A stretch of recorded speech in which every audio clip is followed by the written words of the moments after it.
Coming up, are you emotionally rejecting your patients? I hope not. I'm Dr. Charles Martin, but you can call me Charlie of masteryourpractice.com.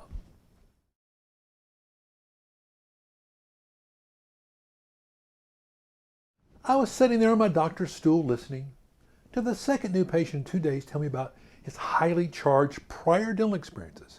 His face grimaced and contorted and went through a series of gyrations reflecting his mixed emotions as he related his perceptual reality of his past. The misemotion coming out as this new patient told his story was the recurring mix of sadness, anger, frustration, pain, disappointment, and varying degrees of hopefulness. He was grasping for help, but was still a bit uncertain if he could trust me and my team yet, even as he wanted to. Here was yet another patient emotionally wounded to the point of disability. The disability of having rational thought, disability of decision, and honestly, a disability of self-worth. Let's take a moment to examine all three. The first is the disability of rational thought. When a patient feels you've rejected them emotionally, it literally alters their ability to think straight. A quick example to illustrate. Just remember a time that you got so mad that you wanted to hit someone or something, or did hit someone or something. Was that a rational thought? It might have been thought so at the time, but later, in hindsight, your likely answer was no. If you're still feeling upset about that prior situation, misemotional that is, then you could have said, yes, I still want to hit them. The point is that emotional pain carries forward from the past and lingers and often permeates thinking. This is the reason that some patients seem to like to tell us something we never like to hear, I hate dentists, in various tones. None of those are appreciated, are they? I'll tell you sometime how I handled that.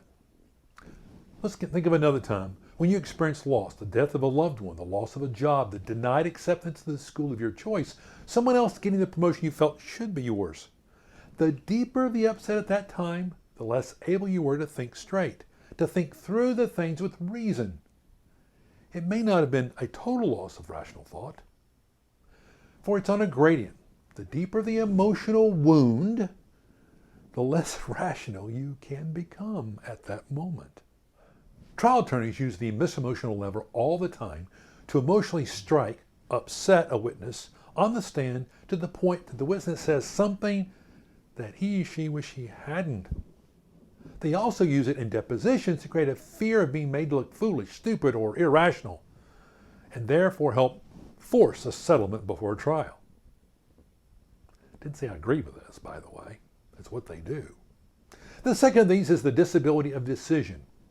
Without our emotional physiology being activated, man is incapable of making a decision at all. In certain brain-injured patients, the missing emotional physical contribution to your thinking stops even for the simplest of decisions. This is physiologically true. The opposite part of this is also true.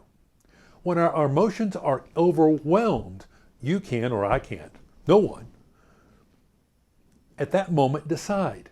When forced to decide, we select a decision that seems safest. Almost always that means no. When meeting an emotionally charged patient for the first time, we need to diffuse the overwhelm. I purposely use the term diffuse for the patient's misemotion is akin to a figurative bomb that will blow up and destroy everything in its path, including you and all the possibilities of getting yes and success.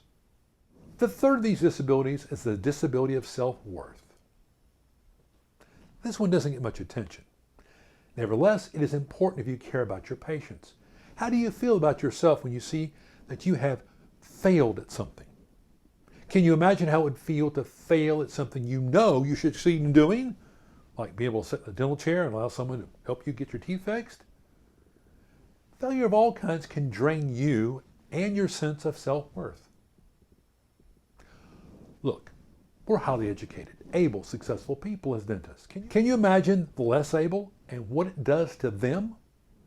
How about the very able in all the facets of their lives who can't self-manage a dental experience?